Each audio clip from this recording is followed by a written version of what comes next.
What's going on, everybody? Welcome to another episode of the Top Dogs podcast here on the Field of 68 Media Network. I'm going to be joined later today by Adam Finkelstein of 24/7 Sports to break down UConn's 2023 recruiting class, the Fab Five 2.0, if you will, and discuss the job that Dan Hurley has done making UConn a relevant force on the recruiting trail nationally. UConn is a cool program to play it again. It's a cool program to be recruited by again.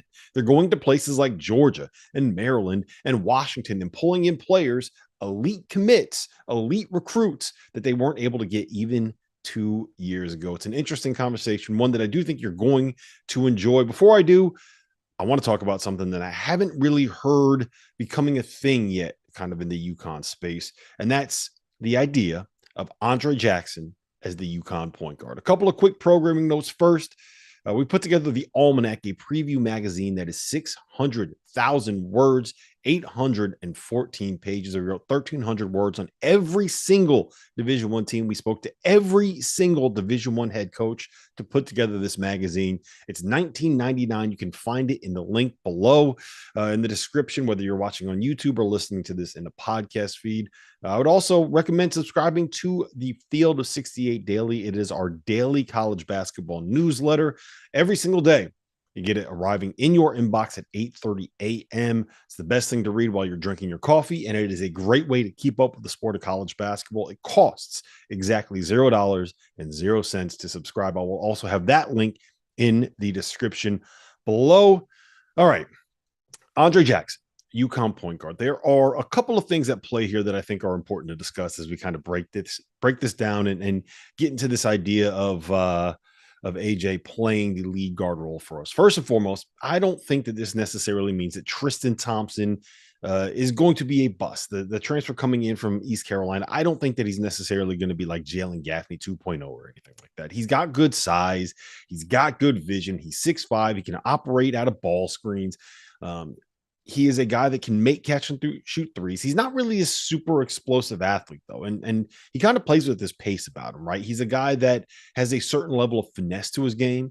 And that works when you get put in the ball screens and you're allowed to operate. And he's got the vision and he kind of pick out people in the opposite corner. He can read the tagging defender and he makes good decisions for the most part.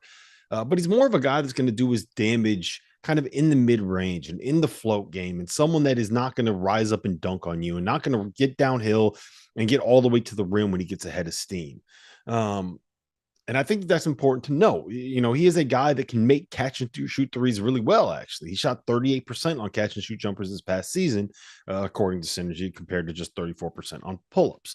And his ability to kind of play on or off the ball at 6'5" makes him a really useful piece for this group. But I think that's what he's going to probably end up being for the most part, is a piece, a guy that plays 20 minutes, 25 minutes, possibly off the bench for some of the games, and that can be used anywhere from the 1 into the 3. He's less of a point guard in this role and more of a secondary playmaker. He's going to be a guy that gets put into some ball screens. He's going to be a guy that likely gets put in some of those actions, but it's more of someone playing off the ball, attacking a closeout, maybe a secondary ball screen and a floor space. So that kind of a role, as opposed to being what RJ Cole was for UConn last year.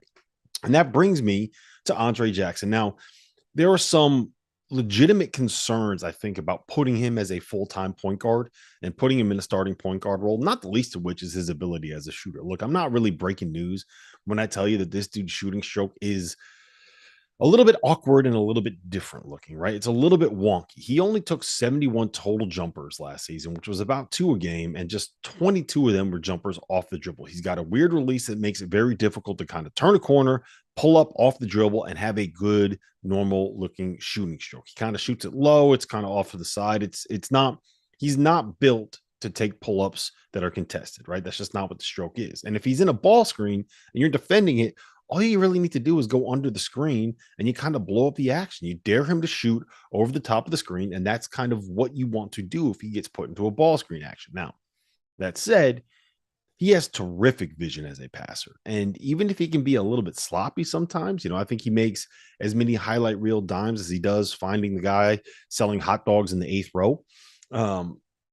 he can be sloppy, and that's not necessarily the great thing. But when he gets downhill, this is a dude that where all he needs is a step. All he needs is an inch to get by you, and he's getting to the rim, and he's going to try to finish over you. Hopefully, he's going to be dunking on some people this year. I really need Andre Jackson to get us some of these highlight reel Sports Center plays. Put somebody on a poster, Andre. That's what we all want out of you. Now, it's not.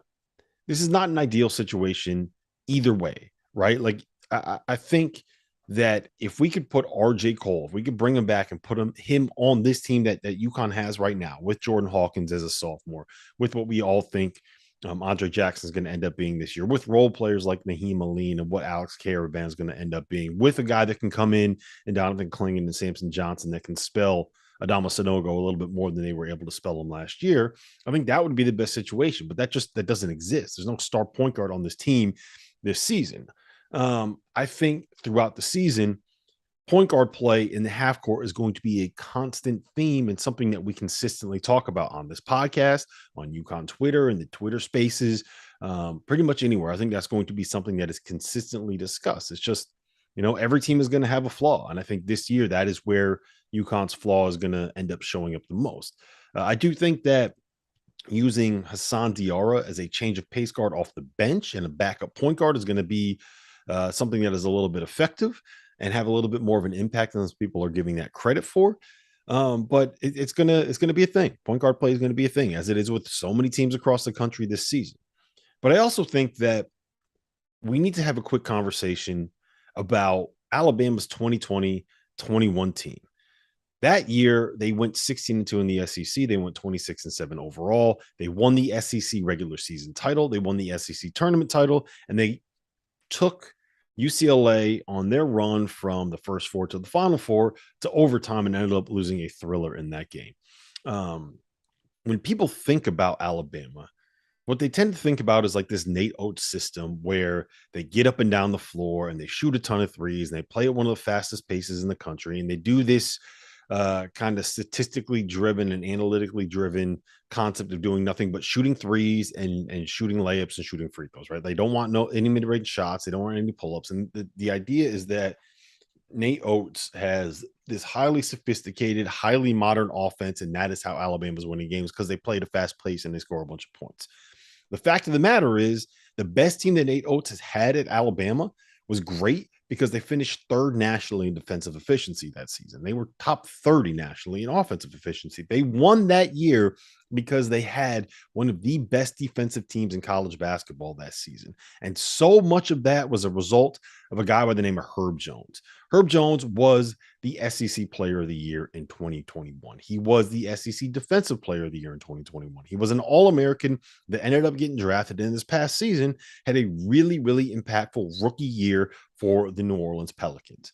What Herb Jones is, freak athlete, 6'8", capable of defending anywhere from the 1 through 5, legitimately being able to guard anywhere from 1 through 5, while simultaneously having a weird jump shot and playing the point guard role for Alabama in 2021. That's who he was. Does that sound familiar? Does that sound a little bit like Andre Jackson? Now, look, I want to make one thing very clear. I am not saying that Andre Jackson is going to be Herb Jones 2.0. I hope he is. I hope that's what it comes down to. I don't think that it is impossible. I think that is within the range of outcomes for what Andre Jackson could be this season if he hits his significantly high ceiling. I don't think that that's what I would bet on, because if Andre Jackson ended up being Herb Jones 2.0, he would, 1, be the best player on this UConn team, 2, make UConn the national title favorite, and 3, we should be having a very, very different conversation about what this UConn team is if we can sit here and say that Andre Jackson is going to be Herb Jones. So I don't think that he's going to quite reach that level. But I do think it is important to note 3 things as we kind of move forward here. 1, the impact that having a 6'6" point guard could have on the defensive end of the floor for UConn. All of a sudden, you have him, Naheem Aline, who is a great 3-and-D guy. You have Jordan Hawkins, who at 6'6" with long arms and some athleticism should be a better defender this year, and Alex Caravan, who's switchable, all with some kind of rim protection at the rim. I think that we're talking about a team that could be top 15 in defensive efficiency nationally in UConn this year. So if they can, 1, win with their defense, 2, get easy baskets in transition, and 3, find a way to get easy baskets on the offensive glass. I think that significantly eases the burden on the impact that having some struggles in the half court will be able to have. Will have this coming season. I also think it's important to note that UConn is always going to have 3 shooters on the floor this year. Aline, he can knock down jumpers. Jordan Hawkins, he can knock down jumpers. Alex Caravan can knock down jumpers. Tristan Newton, we talked about this. He can be a catch and shoot kind of a guy. Joey Calcaterra can be a catch and shoot kind of a guy. Even someone like an Andre Jackson is a good enough shooter that you are going to have to close out long on him. He's not someone that's you want taking 5, 6, 7, 8 threes a game. He's not going to end up being Buddy Hield or Ray Allen or anybody like that. But he's good enough that you're going to have to run him off the 3-point line. At the end of the day, the threat of making the jumper is almost as important as being able to make the jumper itself. You need to have defenses respect you. That's what creates the space. That's what creates driving lanes. And that's what creates room for Adama Sanogo and Donovan Klingon to be able to operate in the paint. And at the end of the day, that is what UConn's, that's where they're going to hang their hat. Being able to get the ball into Adama, being able to get the ball into Donovan, and allowing them to kind of get seals, get post touches, and get easy buckets where they got to catch, turn, score, just like that. So to sum it all up, I do think that there's a real chance that we see Andre Jackson playing a lot of minutes at the point guard spot for UConn this season. And while there are reasons to be a little bit worried about it, I also think that there are ways that you can kind of take advantage of what his specific skill set is and the way that it fits within this UConn roster and this UConn team. And I'm kind of excited about it. We can get back to being a team that defends, that forces turnovers, that gets out in transition, that pounds the offensive glass and does just enough in the half court offensively to be able to win games. I'm all good with it, man. A win is a win is a win.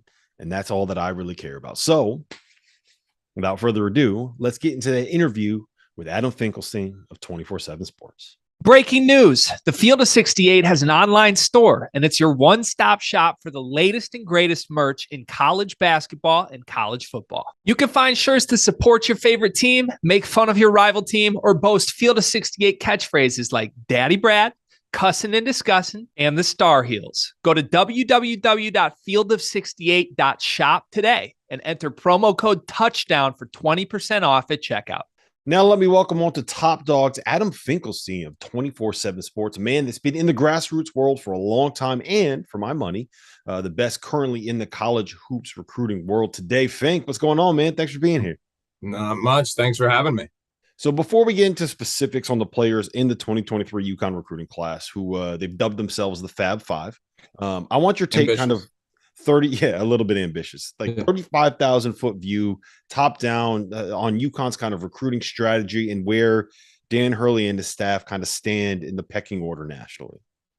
Yeah, so I think when Hurley arrived at UConn, it was really necessary to reestablish them as a power in the Northeast region, and they did that. Right off the bat, not just in the New England area, New England prep schools, but into the tri-state area, where obviously he and Kamani Young, his associate head coach, have deep roots. Then they went into Philly and got a couple of guys. Then they went down to the DMV. And so they really did a nice job of kind of making that local Northeast region all the way from New England down to the DMV, that fertile recruiting ground. But what we've seen in this most recent recruiting cycle in the 2023 class is them really trying to expand that footprint. And we saw them go after some guys in the Midwest. We saw them go after some guys in the West Coast and even dabble with some players in the southern part of the country. And they were able to do that too. Obviously, they put together this 5-man class. And so I think their ability to not only land immediate impact talent, to build depth of talent, but to simultaneously expand the scope of their recruiting arm, this class is particularly noteworthy. Yeah, so when Jim Calhoun was there, obviously he walks in the gym, you see that UConn logo, and there's a name that comes with that, right? You see a guy that won 3 national titles is going to carry some weight to it. How obviously Dan Hurley is not John Calipari at this point. It's probably not the same as like John Shire walking into a gym. Where does he kind of stand in that order? Does that make sense? Yeah, I think it's evolving, quite honestly, because again, I go back to just the way in which their presence has grown with each passing year. So I think even like, listen, Rasul Diggins didn't work out at UConn, but the fact that the Philly kid chose UConn over Villanova was noteworthy and valuable at the time. I mean, that was important to UConn's brand. Getting, Jordan Hawkins to go from the DMV area up to UConn, like that was noteworthy. So I think the balance of power, so to speak, in the Northeast region had already shifted.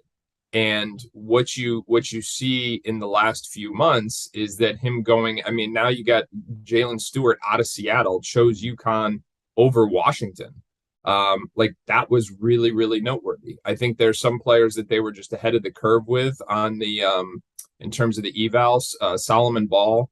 Now again, he chose UConn over USC, and you can see what USC is doing in the recruiting trail. So I really do think that what you're seeing is the continued evolution and the growth of UConn's brand in recruiting, and obviously that correlates to Dan Hurley's brand when he walks in the gym. But Dan's got a presence. I mean, you've anybody who's been around him knows he's got a presence. He's got a presence when he's interacting with the kids. He's got a presence when he walks into the gym, and that was really Calhoun's thing too. Like when he walked in, I don't care what name. Like it could have said St. Joe's on his shirt, and it did. But when he walked into the gym, everybody knew it. And I think Dan's got a lot of that same like charisma about him that just resonates when he's in the room. One of the things that I really like that they've done is kind of target guys that are high upside and still a little bit, I don't know if under the radar is the right word, maybe under recruited guys that have a chance to end up being lottery picks, first round picks, whether it's like a James Bouknight or Jordan Hawkins, and then try to trust their development. Right now, those aren't always going to work out. Sometimes you're going to get a Adama Sanogo. Sometimes you're going to get somebody that ends up transferring out of the program in 2 years. Sometimes you're going to end up with Corey Floyd. Sometimes you're going to get a guy that's going to be a lottery pick like James Bouknight. So is that a plan by them? And how difficult is that to do and make that be sustainable, right? Because at the end of the day, you're betting on a lot of almost lottery tickets, if that makes sense. Yeah. So I think that, with Bouknight, it was one of those things because they were really starting over. I mean, in terms of rebuilding the UConn program, there was so much immediate opportunity, not just in terms of like minutes, but also a chance to have the ball in your hand. So it was really an ideal situation for Bouknight to go, to have volume, and to have the freedom to play through his mistakes. That's the benefit of being recruited on the ground floor of a startup, so to speak, or at least a rebuilding project. That has evolved a little bit because they're a lot better than they were when they took over. And not just in terms of the win-loss numbers, but if you look at their offensive efficiency, this is something I wrote about a couple of weeks ago. Like their offensive efficiency from when the Coach Hurley staff first took over has improved each passing year. It's almost ironic because people talk about them offensively, and I'm like, they've finished in the top 25 in the country in each of the last 2 years, and they've continued to get better with each passing year. And I think that's come in correlation to the level of talent that they've been able to get. So I don't know if I'm answering your question totally, but I do feel like that the projects, so to speak, or the development cases, some of it right away was about opportunity. And now it's more about being proactive with their evaluations and having the opportunity to develop somebody like Donovan Klingon. He's a local Connecticut kid, but, I think that's going to be another great example. So he comes in, he's going to play, I don't know that he and Sanogo are going to be able to be on the floor together much this year because they're both centers. But already you're hearing rave reviews about how they've been able to change Klingon's body, about how his mobility looks a lot better. And he's just, physically, he looks like a vastly different player than he was. I think in next year's class, you've got a couple of guys who I think Jalen Stewart is nationally underrated. I think Solo Ball was nationally underrated when they got his commitment from him. And there's just different guys that are going to pop at different stages. So, to summarize, I think initially it had a lot to do with the opportunity, and right now it has to do with their thoroughness in the evaluation process. Yeah, I think the Klingon example is the perfect example for where this program is right now, right? They probably have 9 to 10 guys that can legitimately play significant minutes at the Big East level, whereas 4 years ago, that was probably like 5, 6, maybe 7 max. And And it was like one in. or two when they took over the program, right? Yeah. I mean, people forget they were under 500 back-to-back years before he got the job in the AAC, finishing behind like South Florida and Tulsa. All due respect to South Florida and Tulsa, but UConn should not be finishing behind. Not much, though. Not much respect to South Florida and Tulsa. I mean, this is a program that won 4 national championships, you know? Exactly. Like, yeah. Exactly. But so Klingon is going to come in and he'll probably play. My guess is like 12 to 15 minutes max and just rest Adama and make sure that Adama has legs when it comes to March. And he'll be able to do that job well. And I don't think you're going to see too much of a drop off, at least in terms of what his effectiveness is. Like he'll be able to get offensive rebounds. He'll be able to seal, turn and score and do the job well enough that you can feel comfortable pulling Adama off. And then next year, you know, if Adama's gone, all of a sudden you have this guy coming in. He's a sophomore. He's got some miles under his belt. Right. And all of a sudden he's going to come in and you have a guy that could end up being a significant impact player, maybe all league down the road. And I think that's exactly what you want. Right. Yep. And Andre Jackson, another example, like, and you mentioned him when he got here, very toolsy. He's got that explosive athleticism.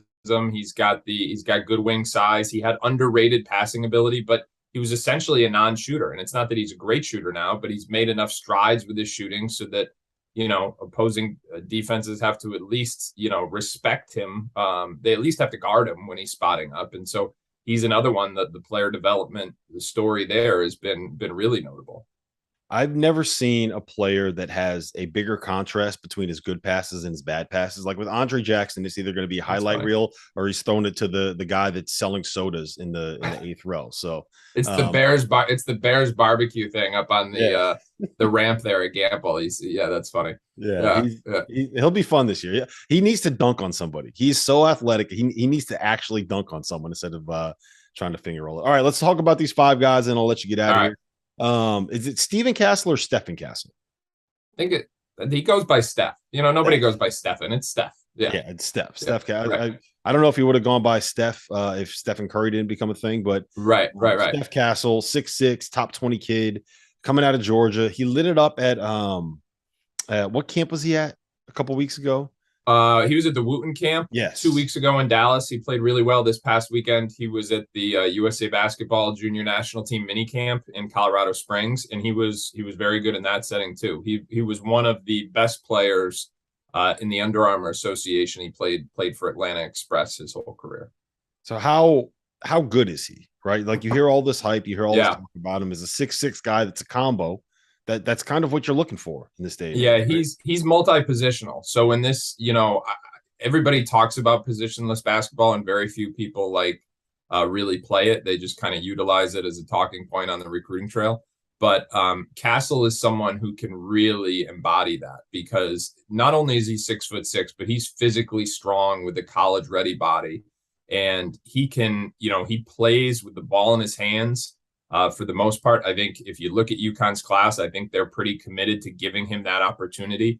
He's not someone that I would call a pure point guard, but he's definitely a creator and someone who can create matchup problems in the backcourt because of his ability to get downhill and just play bully ball. I mean, there's not many guards in high school basketball, and candidly, I'm not sure there's going to be many in college basketball who are physically strong enough to stop him from getting where he wants to go. He's also got the tools to be an exceptionally versatile defensive player, and he's a very good passer. So, you know, some people are going to watch him and say, geez, he's not like a pure point guard, but he can play with the ball in his hands. He can make plays for himself and others. He can defend multiple positions. I think he can defend 4 different positions.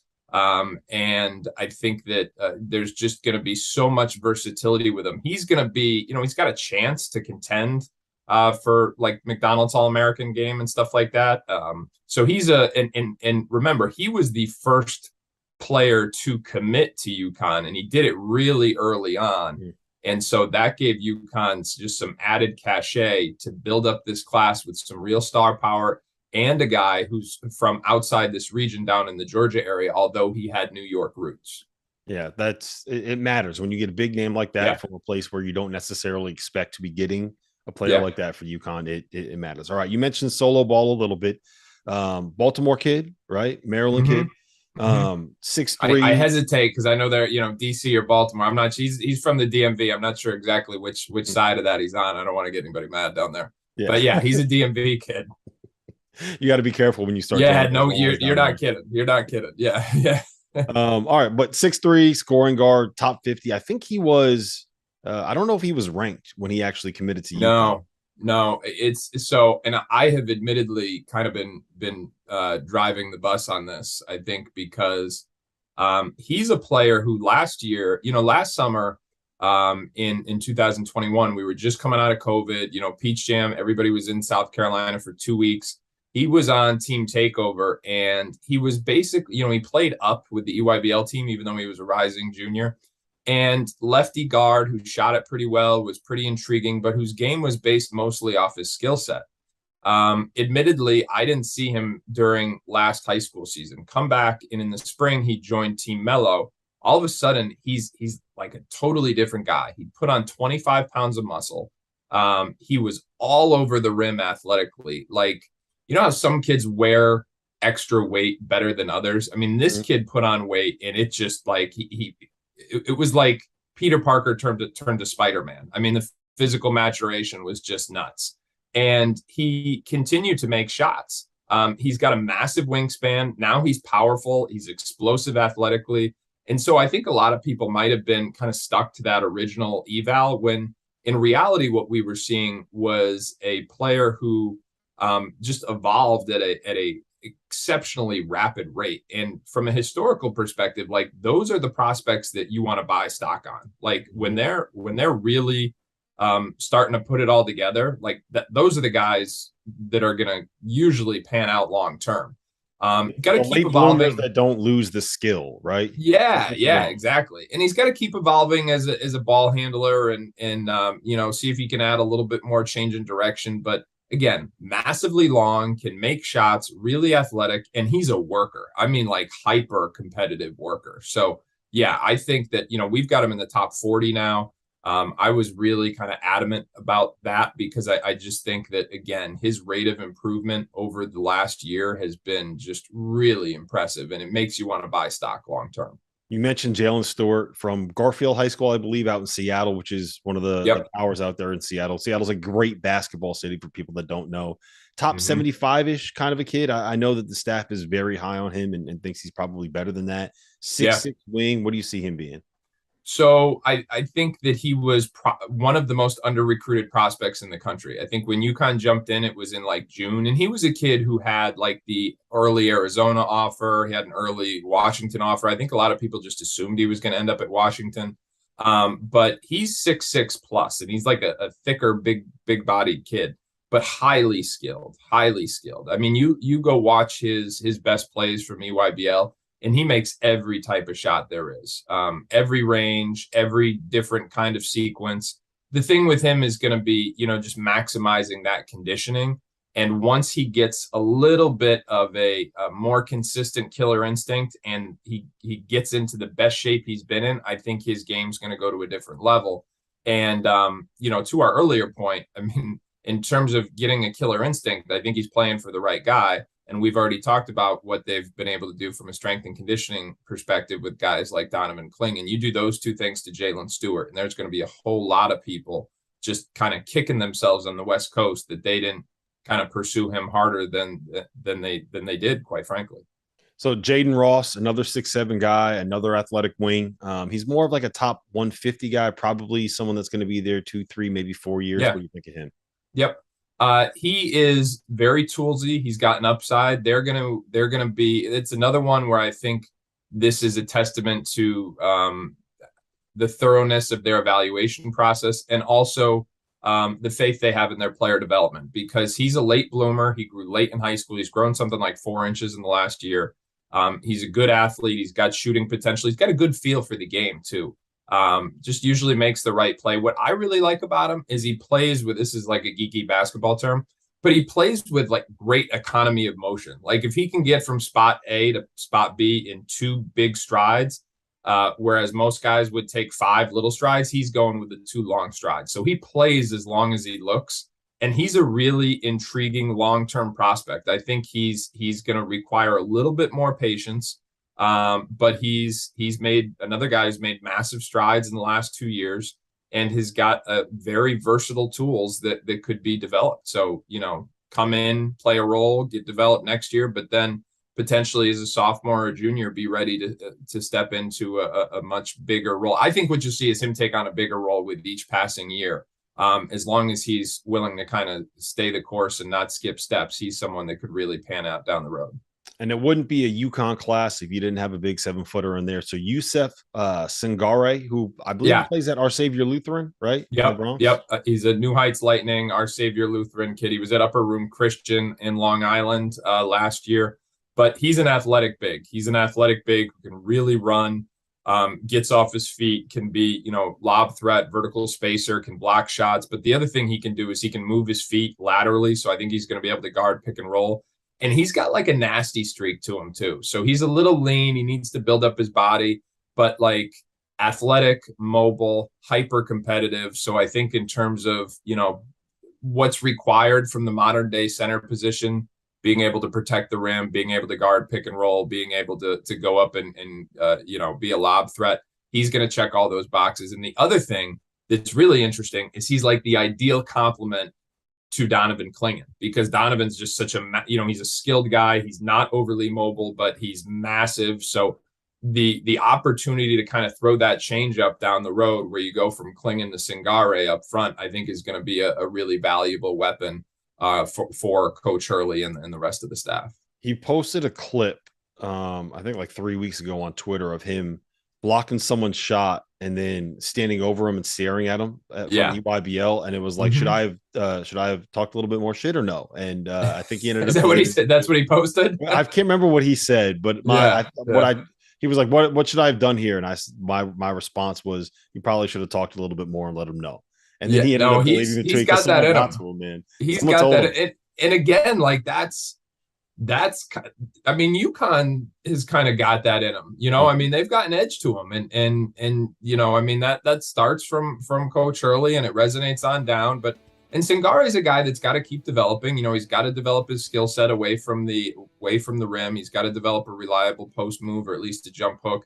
His hands have made progress in the last few years and they've got to continue to do so. But it's that combination of his physical gifts with his size and just that edge that makes him a very intriguing long-term prospect. Well, listen, man, I appreciate the time. I appreciate the expertise. Make sure you guys go check out Adam's work over at 24/7 Sports. Thanks for having me.